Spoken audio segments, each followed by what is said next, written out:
नमस्कार दोस्तों, स्वागत है आपका स्टडी विद सोनिया के अंदर। आज हम पढ़ने जा रहे हैं एनसीएफ की जर्नी स्टोरी के फॉर्म में। वीडियो देखने की ज़रूरत नहीं है, अपने आइज़ को क्लोज कर लीजिए।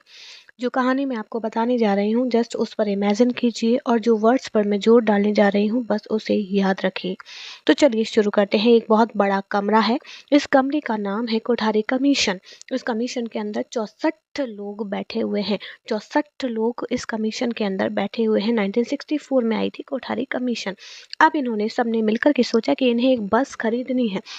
उन्होंने आपस में एक दूसरे से अड़ गए वो लोग, आपस में अड़ गए वो लोग कि हमें एक बस खरीदनी है। तो उन्होंने एक बस खरीद ली जिसका नाम रखा गया NEP, नेशनल एजुकेशन पॉलिसी। और कब खरीदी? 1968, 68 में। अड़ करके 68 में उन्होंने ये बस खरीद ली। अब उन्होंने सोचा बस खरीद लिया, अब इसे चलाने के लिए एक ड्राइवर तो चाहिए। उनमें से कोई एक जना खड़ा होकर के बोला कि भैया मुझे जो ड्राइवर चाहिए वो 75 ईयर का होना चाहिए। तो भैया वो ड्राइवर आया, 75 ईयर का था। तो इस तरीके से 1975 में पहला हमारा करिकुलम चलाने के लिए वो ड्राइवर आया NCF। और उससे बोला गया, 64 लोगों ने अड़ कर के बोला कि इस बस को सिर्फ पर्यावरण के माध्यम से, EVS के माध्यम से ही लेकर के जाना है, कुछ और इधर उधर नहीं करना है। ठीक है भाई, चल दी बस आगे।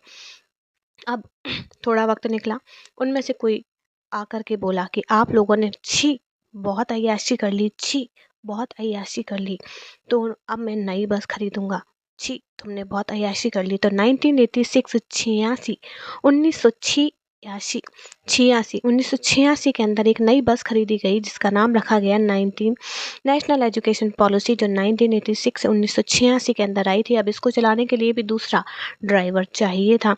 अब उस ड्राइवर को बोला गया कि भाई जब तुम आएगा तो अपने साथ 8 प्लेयर्स लेकर के आना। क्या लेकर के आना? 8 प्लेयर्स। तो 1988 के अंदर वो जो NCF का ड्राइवर था वो 8 प्लेयर्स गेम खिलाने के लिए लाया। तो पहले तो जो बस थी ना वो चल रही थी पर्यावरण के माध्यम से, EVS के माध्यम से। अब उस NCF में बदलाव किया गया। उस ड्राइवर ने 1988 में प्लेयर्स को लाया गया, तो उसमें गेम को भी शामिल कर लिया गया। अब इसमें गेम भी शामिल हो गया।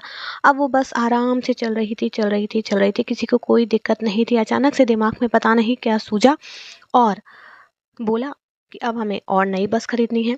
पैसा बहुत ज़्यादा आ गया था, तो बिना बस के उन्होंने बोला कि बस नहीं खरीदेंगे, बहुत पैसा जाता है। तो बस नहीं खरीदी उन्होंने NEP की, उन्होंने बस NCF मतलब वो ड्राइवर बदल दिया। NCF करिकुलम का जो ड्राइवर था ना वो बदल दिया। अब वो कब बदला?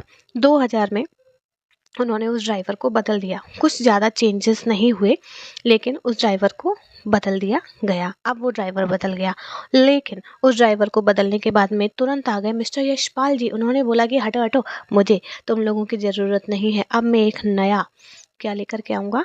नया ड्राइवर लेकर के आऊँगा। वो जो ड्राइवर होगा वो हाई फाई होगा। हाई फाई मतलब वो जो ड्राइवर नेशनल करिकुलम फ्रेमवर्क का जो ड्राइवर था 2005 में लाया गया। हाई फाई जिस पर बोला गया कि अब इस पर ज़्यादा बर्डन नहीं है, हाई फाई मस्त मौला इंसान है। तो इस तरीके से यशपाल जी ने 2005 के अंदर एक ड्रास्टिक चेंज लेकर के आया नेशनल करिकुलम फ्रेमवर्क में, जिसे हम सेपरेटली अलग से पढ़ेंगे। लेकिन उसके बाद में क्या हुआ? यशपाल जी ने बोला कि अब ये फॉर्म तो हो ही गया है, क्यों ना एक नई बस खरीद ली जाए। भाई मैं भी आया हूँ, मैंने तो नई बस नहीं खरीदी। तो उन्होंने क्या बोला कि अब जो मैं नई बस खरीदने जा रहा हूँ वो 2020 मैच देखने के लिए जाएगी।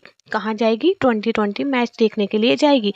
तो 2020 के अंदर उन्होंने एक NEP की नई बस खरीद ली, NEP 2020। अब उन्होंने बोला कि इस पुराने ड्राइवर से तो काम चलेगा नहीं, जो बहुत अय्याशी कर करके आए थे, उस NEP वाले ड्राइवर से तो चलेगा नहीं। अब मैं जो नया ड्राइवर खरीदूंगा वो सिर्फ 23 साल का होगा, 23 साल का होगा, यंग होगा। तो 2023 के अंदर उन्होंने एक नया NCF लेकर आया, नया ड्राइवर लेकर के आया, जो कि हमारा नया करिकुलम फ्रेमवर्क 2023 कहलाया। तो ये एक शॉर्ट स्वीट कहानी के तौर पर जर्नी थी, जिसे आप मेरे द्वारा, सोनिया के द्वारा सुन रहे हैं। एक बार में समझ नहीं आई तो दोबारा से आइज क्लोज करके इस वीडियो को सुनिए और देखिएगा कि आपको ये पूरी जर्नी याद हो चुकी है। इसकी सेपरेट फॉर्म्स को भी मैं कहानी के रूप में आपको याद कराऊंगी, लेकिन पहले आप ये याद कर लीजिए। चलिए मिलते हैं।